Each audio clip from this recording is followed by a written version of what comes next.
환경 파괴 논란으로 중단된 포항 항사댐 건설 필요성이 대두되고 있습니다. 올여름 오천 지역의 만간 수돗물 사태와 냉천의 반복되는 수해를 근본적으로 해결하기 위해서는 댐은 환경 파괴라는 이분법적 논리를 재고해야 한다는 지적입니다. 김기영 기자가 취재했습니다. 지난 8월 한 달 가까이 이어진 포항 초유의 수돗물 필터 변색 사태. 원인은 오천읍이 유광정수장에서 가장 먼 말단부여서 수압이 약한 데다 여름철 투여량을 늘린 염소가 형산강 원수에 포함된 망간과 결합한 때문으로 밝혀졌습니다. 포항시는 식수원인 진전지가 고갈되면 한국농어촌공사에 매년 1억 원씩 물값을 주고 오지에서 물을 공급받는데 이마저도 부족할 때가 많습니다.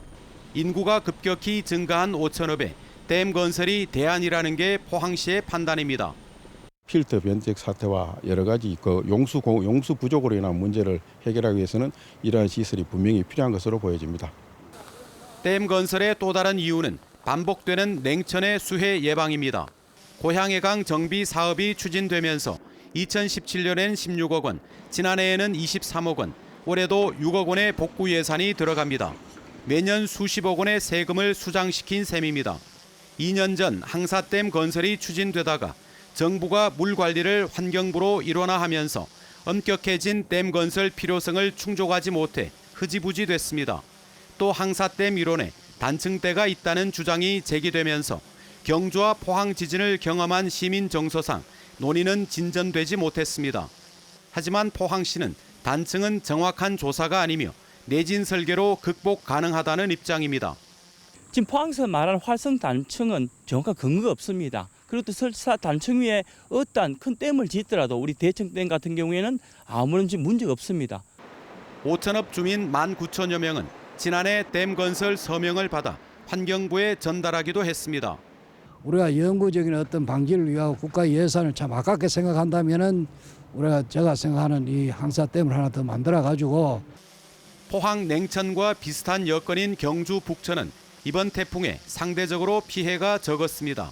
하천 바닥이 급류에 패이면서 보나 어도 시설이 유실되기는 했지만 잔디구장이나 자전거 도로까지는 물이 차오르지 않았습니다. 기록적인 강우에도 불구하고 하천 둔치 체육시설은 멀쩡합니다. 상류에 있는 보문호와 덕동호가 수해 예방에 역할을 했기 때문입니다. 오어지의 유역 면적은 2,700헥타르로 덕동호의 절반인데 담수량은 12분의 1에 불과해 오어지 하나로는 수해를 감당할 수 없습니다. 홍수 조절 기능이라는 측면에서 보면 거의 없다고 보시면 되겠고요. 상류 부위에 이러한 물을 절여할 수 있는 시설물의 추가적인 설치가 필요한 것으로. 4대강 보철거 논의가 진행되는 마당에 댐 건설은 신중해야 마땅합니다. 하지만 수해에 따른 예산 낭비를 줄이고 안전한 수돗물을 먹고 싶은 지역 주민들의 염원을 충족할 대안이 절실합니다.